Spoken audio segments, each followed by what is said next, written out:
अस्सलाम वालेकुम। बंदा सऊदी अरब में चावे मतलब हरम के सामने बैठा हुए मतलब अलबैक ना खावे तो सऊदी का चक्कर पूरा नहीं थींदा। जिवें बंदा लाहौर वञे ना चने ना खावे तो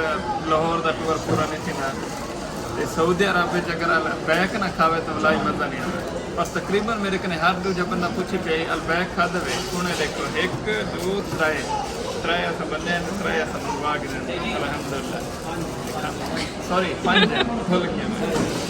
कोई ज़्यादा ही एक्स्ट्रा थी गए 5 पता नहीं क्यों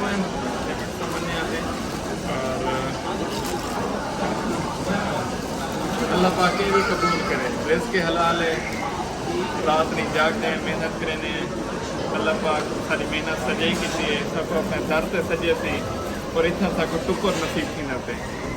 मेरे वास्ते इहा मेरी है इहो मेरी कामयाबी है इहा मेरी सक्सेस है इहा मेरी अचीवमेंट है। बाकी दुनियावी चीज़ें आने में रहे तुसा अगर खाधे तो दसे तो कि अलबैक खाधे में कितना खाधे में मैं ही तक बैठा हरम के सामने बिल्कुल अगर एक कैमरे में घूमते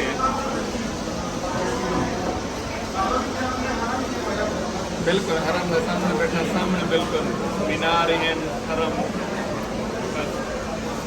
अल्लाह पाक सारे तो इतना ही फैमिली के कट्ठे अम्मा अब्बा के कट्ठे इतना ही अनुभव देखा बह के तो साल बैक था आमीन।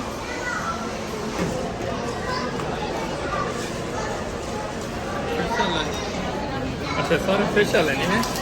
सब मछली और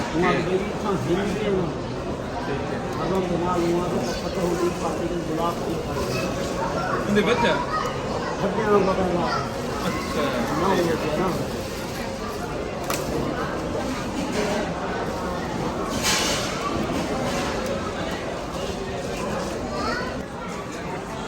अच्छा ये जरा सा कोई बैक मिले ना ये फेशल है असा क्योंकि हरम के सामने बैठे हैं हरम के एरिया बैठे हैं इतना वादन मुर्गी वाला आंदा ही कहनी क्योंकि हज जी वो पता नहीं क्या लॉजिक देते हैं उन्हें कि इतना होता फिश वाला मच्छी वाला तो सारा मच्छी वाला है चिकन वाला मैं खादा कहनी वो वाला खासूँ मदीने इंशाल्लाह ताज़ा उसे ही मन के मदीने मेरे ख्याल मदीने ही होती उसे ही खासूँ वाला तो ना शेयर करे